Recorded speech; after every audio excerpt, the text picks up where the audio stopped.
Welcome back, IT pros and tech savvy persons. This is your girl Riri bringing you an evening cyber scoop news report. Trying a new format here, doing news midweek instead of doing individual news article. I'm going to bring it all together in one report to be more succinct and get to the point. So, what do we have this week?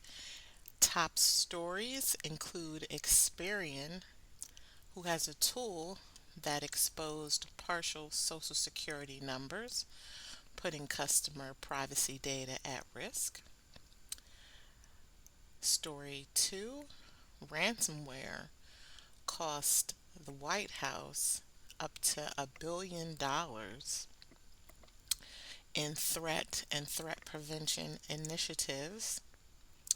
And lastly, hackers maintained deep access inside a military organization.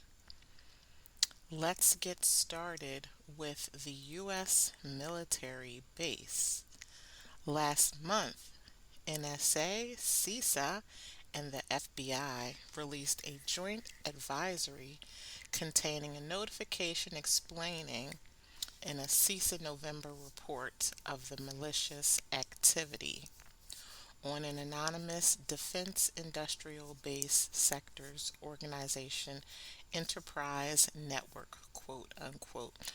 And I have the reports from CISA's website up for you to take a look at. Intruders had long term access to the environment, they reported. The report does not state how long they had access, but stated that an open source toolkit known as Impacket was used to programmatically manipulate the network's protocol. Impacket is a collection of Python libraries that plugs into, quote, an application like a vulnerability scanner, allowing it to work with Windows network protocols. Apparently, hackers favor Impacket because it helps them retrieve credentials, issue commands, and deliver malware onto the system. Intruders also used a custom data exfiltration tool known as Covalent Stealer to steal sensitive data and exploit Microsoft Exchange vulnerabilities remotely. From the remote access on the Exchange server, the hackers then use compromised organization accounts to further infiltrate into subsystems. As a sidebar, it's Patch Tuesday, and there are several Microsoft Exchange CVEs marked as critical and referenced as new Exchange Server 0-day vulnerabilities. So let's travel to the White House.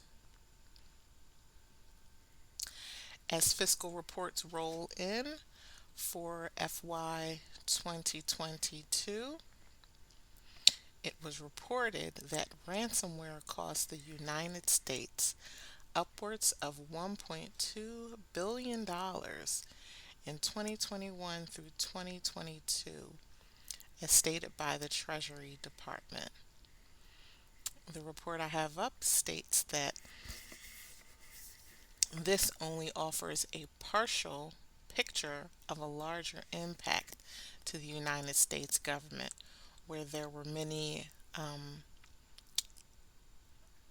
was probably an additional 1 billion in related ransomware expenses, as far as having to bring in either contract supports, additional software purchase, things of that nature. So even though the initial ransomware attack was $1.2 billion in reported costs, there's probably a additional 1 billion in related expenses.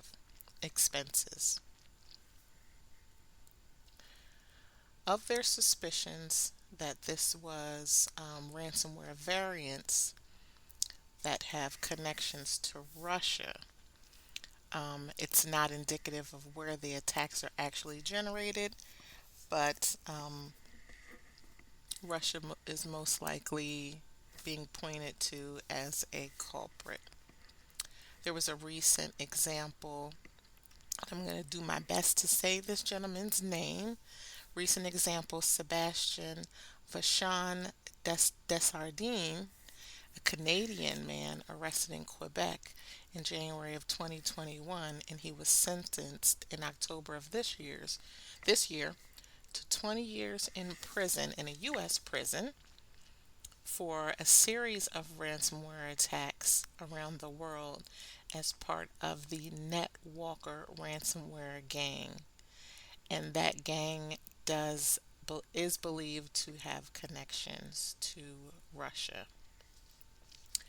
In a statement from Deputy Secretary of the Treasury Wally Adeyemo, he's quoted as saying, "We may approach the challenge of ransomware with a different lens, and in some cases, an entirely different set of tools. But we are all here because we know ransomware remains a critical threat to victims across the globe and continues to be profitable for bad actors." He goes on to say, in a quote, "In fact, we know that hackers around the world consider conducting ransomware attacks the most profitable scheme on the internet, more profitable than even selling illegal drugs via dark net markets and stealing and selling stolen credit cards." In the last fiscal year, some of the more profile ransomware attacks included Colonial Pipeline, a meatpacking company, JBS, and the Solar Winds attack. These are mentioned and are all of importance because, of course, they came into play in why there were fluctuations and impact on our economy here in the United States.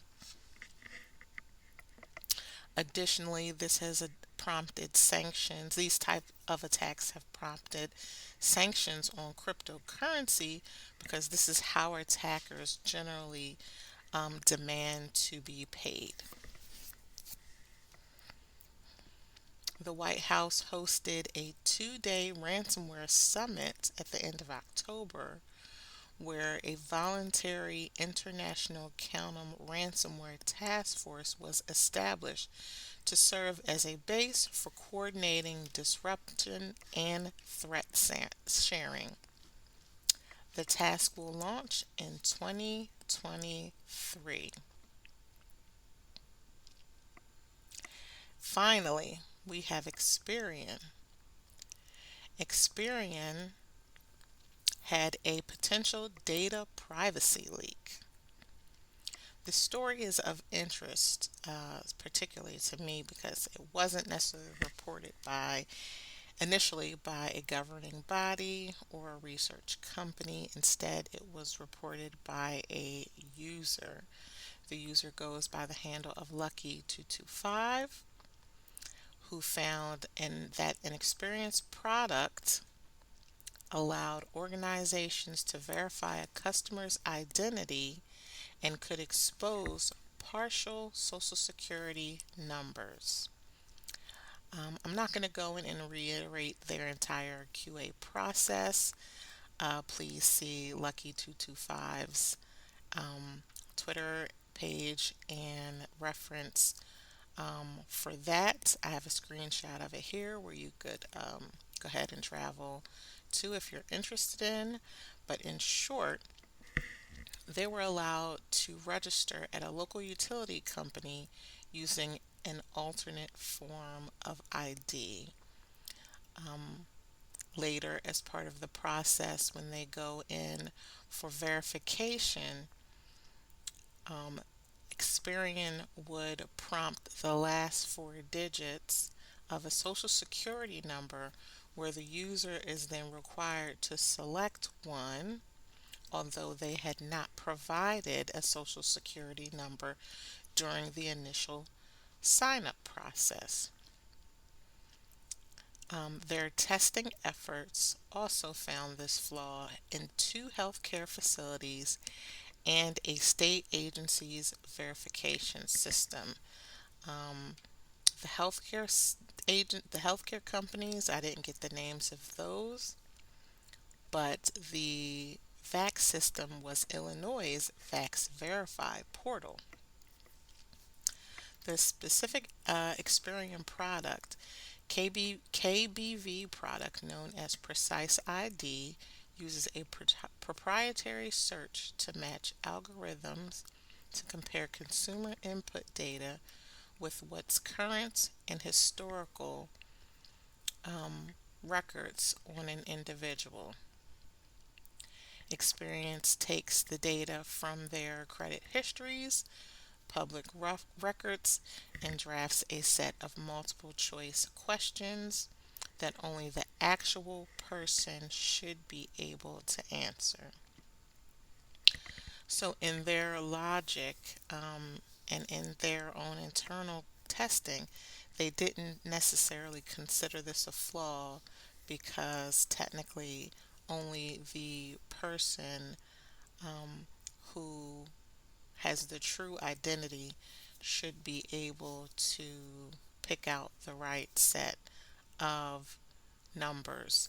However, in a selection of four multiple choice A, B, C, D, and you're given the option of the last four, the potential may be pretty high, but it still exposes the potential is high that you could figure out the rest of the characters, but it still exposes the privacy data. So they also started out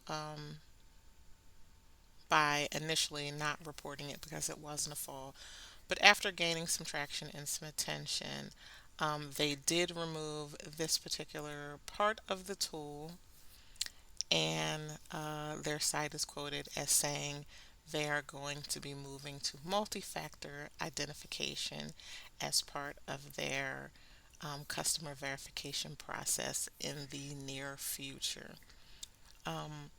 Those are the top stories for your midweek. That's all I have to report at this time. Please stand by and stay tuned for the next. Talk to you soon. Bye bye.